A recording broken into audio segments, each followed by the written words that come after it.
মুজিব ভাস্কর্যের জন্য হাজার হাজার কোটি টাকা ব্যয়, মুজিব কর্নার নির্মাণে শত শত কোটি টাকা, পারমাণবিক প্রকল্পে বিশাল দুর্নীতি, বিদেশ সফর আর অনুষ্ঠান উৎসবে লক্ষ কোটি টাকা খরচ হলেও দেশের আকাশ নিরাপত্তার জন্য একটি সঠিক পরিকল্পনা নেই।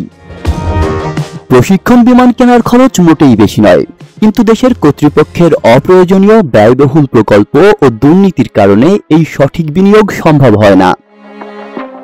বাংলাদেশের মানুষ কি জানে, যদি শত্রু দেশ আকাশ থেকে হামলা চালায় তাহলে মৃত্যুর মিছিল কতটা দীর্ঘ হবে? উত্তরায় বিমান দুর্ঘটনা কেবল একটি দুঃখজনক ঘটনা নয়, এটি দেশের সামরিক দুর্বলতার প্রতিফলন। সমাধান একমাত্র বাংলাদেশের নিরাপত্তার জন্য সবাইকে জেগে উঠতে হবে, প্রশ্ন করতে হবে, ন্যায় বিচার দাবি করতে হবে। কোনো সরকার বা প্রতিষ্ঠানের দোসরদের বিন্দুমাত্র অবকাশ দেওয়া হবে না।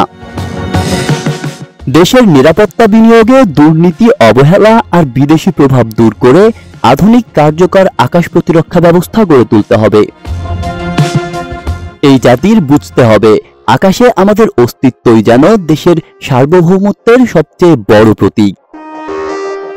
আব্দুল্লাহ রাফসান জনি, মনোযোগ প্রকাশ।